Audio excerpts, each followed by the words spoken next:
Did you know that the seed sharing ruling that happened yesterday is both a victory but also a trap? Today, we want to talk about something very interesting, a very hot topic. Recently, we heard about the seed sharing ruling, where it now allows Kenyan farmers to be able to share seeds across. But for me, I still say that this is both a victory but also a trap. And if you're not careful, you as a Kenyan farmer, me as a Kenyan farmer, is going to bite us. Let me break it down. So, seed sharing is not new. Seed sharing is something, it's not just agriculture, it's culture. That's what we've been doing for a long time. In fact, we have even shared seeds for chilies, for tomatoes, not only the maize and the indigenous seeds that we're talking about. No, we have done it. In my last 17 years, I've shared seeds across. And in fact, I even have some seeds here ready to share. It's not something new. No, I have quite a number of seeds that I even want to share with you as a farmer. However, this ruling that is now restoring that freedom to share these seeds is a big win. But I want us to be wise. I want us to be very wise. Why? In my 17 years, as I've mentioned, of farming and visiting close to 6,000 farmers, I have seen seasons ruined simply because of bad seed decisions. So, and trust me when I say this, fake seeds, let me tell you, we normally call them mbegu za kukamua. So what do I mean? We get seeds, tomatoes, we get the seed variety that is really good. But what do? We go and preserve the tomatoes. We kamua, technically kamua, we treat them, we pack them, and sometimes people even sell these seeds. But some of these seeds are diseased seeds. And therefore, when you carelessly mix this, it has caused more heartbreak than even drought in some areas. So today I want to talk about, let me move closer. Today, I want to talk about something very interesting. I want to talk about the hidden dangers of sharing seed, the hidden dangers after this ruling.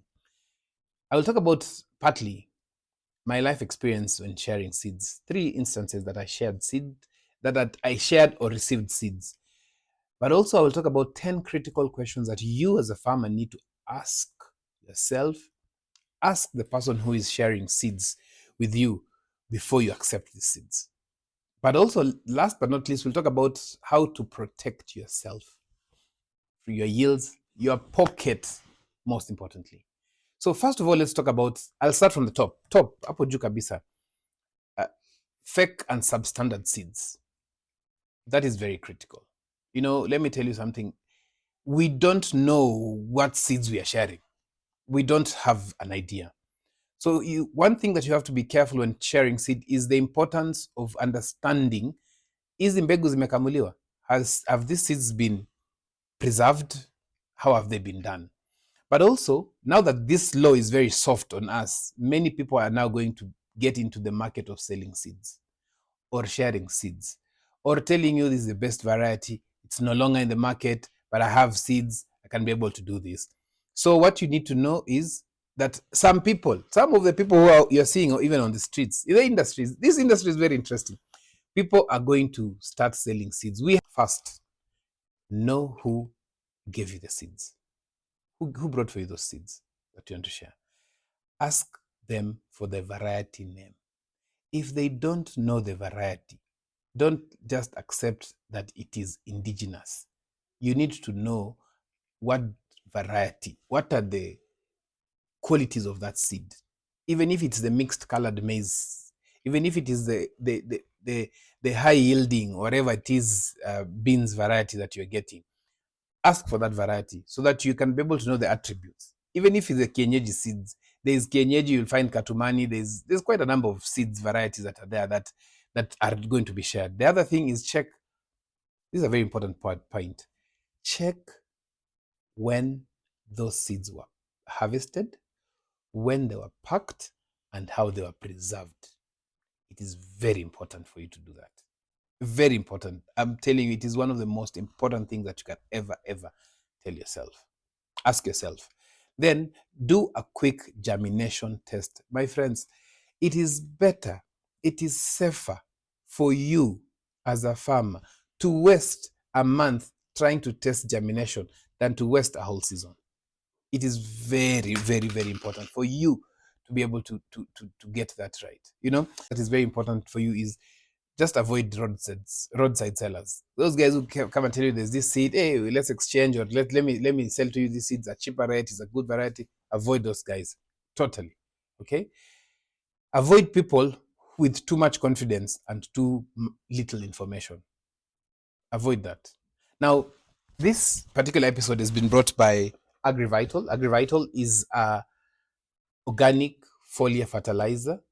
Excellent, excellent. Both for indoor, and I brought this intentionally, both for indoor plants as well as outdoor plants. And I will be telling you guys more about the AgriVital from Nask Organics. So now, the other thing that you need to ask yourself is to be able to do what? Check for seed-borne diseases and pests. Guys, let me tell you guys something. The second danger is the invisible seed-borne diseases. You'll never see them by your naked eye, never. But it contains fungal spores, viruses, nematodes, all these things that you cannot see. So make sure that when a farmer, I've seen, and this one I've seen for myself, farmers who borrow bean seeds from another area, they plant them, and what happens next is very interesting. They grow beautifully, they flower very nicely, then all of a sudden they collapse, or the yield does not match what they are putting in the name of seed. And I know I'm going to be bashed because of some of talking about yielding. You are a farmer, you're making a decision, you're making a conscious decision to do this. So this is not a joke. So make sure that that particular seed that you're sharing, you are being given, or you're giving, or you're sharing, or you're buying, is legit. Just because the seed looks fine, it does not mean that they are fine. Now, the second section, that the other thing that I want to talk about is loss of indigenous seeds. So this particular ruling was to help us preserve our indigenous seeds, which is fantastic. This is the amaranth, probably maize varieties, probably even bean varieties. That is fantastic. But remember, I want you guys to remember about this story of this farmer who used to share seeds. He used to give out seeds to other farmers around the neighborhood. You know, like the other farmers who are around the farm, around his farm. And you know why he was doing this? This farmer was doing this because of a very important thing, so that he does not get contaminated yield or even lower quality yield because of pollination and such like this. So another danger of something of this particular ruling is that if we don't pay attention to it properly, we will then lose our indigenous seed varieties. Very critical point here. Very critical. And when we do this, it means that sometimes when you mix amaranth from Kitale and you get another one from Kakamega, you get another. When they flower, they cross-pollinate. The variety that they get is a mixed variety. Sometimes does not match the area that you're growing as well. So make sure that is a very important thing as well. So because sometimes we slowly lose the purity of those indigenous seeds. And sometimes I visited farmers who have a very beautiful indigenous sorghum variety, but sometimes even drought tolerant because that is what we were growing. But remember, Chad, the weather patterns are also changing. So avoid mixing at least different varieties, seeds from neighbors and that one, unless you're growing them in a controlled area. So make sure you don't dilute that. But these varieties sometimes that our grandparents relied on, they are starting to lose. We are starting to lose that. And if we lose that, it means we're losing our history, we're losing resilience, we're losing identity.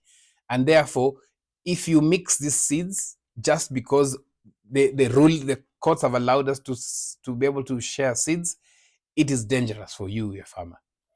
Now, what about these policies? You know, one of the things that I heard about this ruling, and when I was following this discussion before the ruling, there was a lot of misinformation. There's a lot of half information. There was a lot of WhatsApp rumors, people claiming that my cousin works for Ministry of Agriculture and he said or she said this.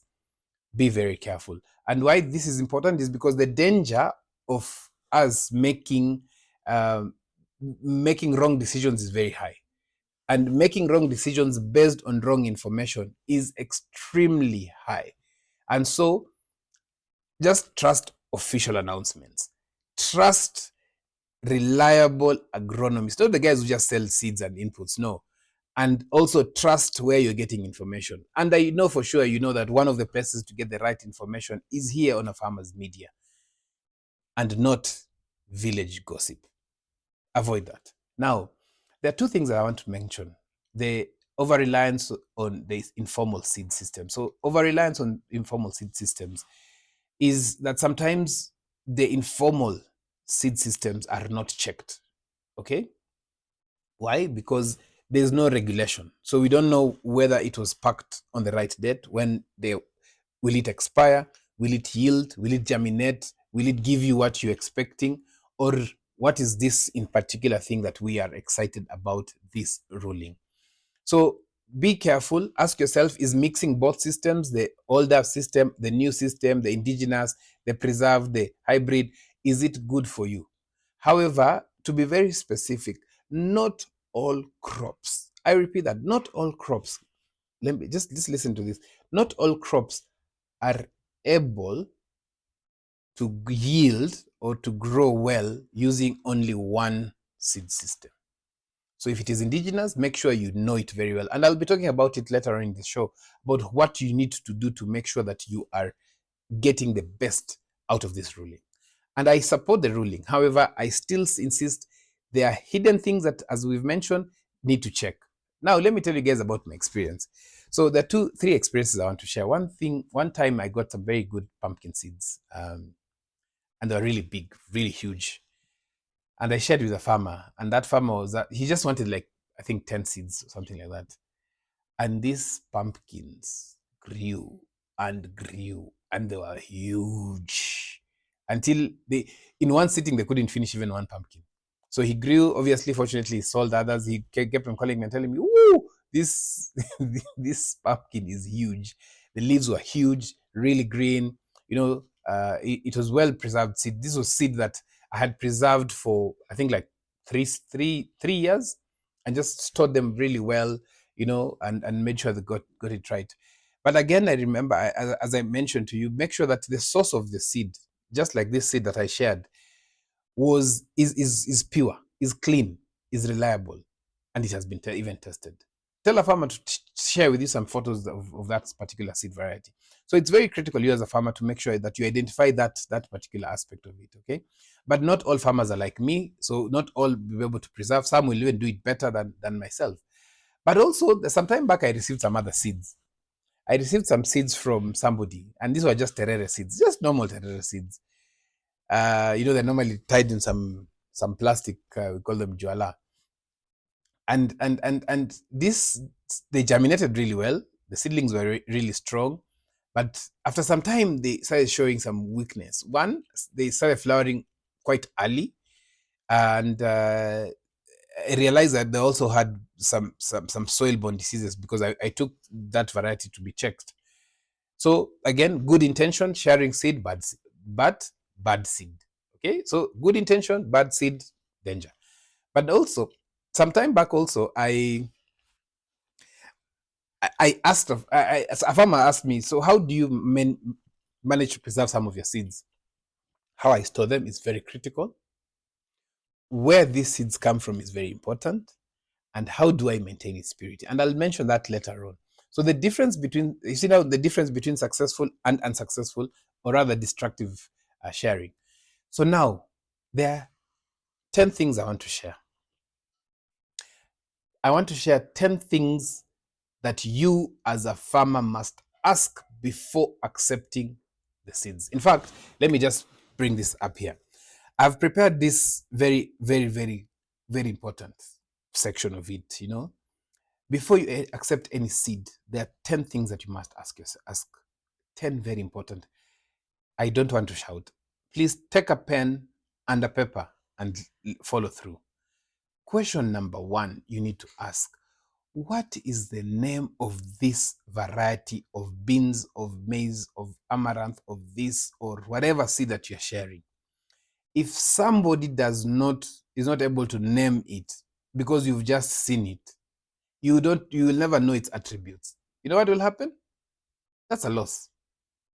If somebody can't name the variety that they are growing, I think this is just amaranth, this is just terere, this is just, be very careful. Second, where did these seeds originally come from? Not where they're coming from, my farm or another guy's farm. There's a guy behind the camera here today, or his farm. Which village, which county, which agroecological zone did these seeds come from?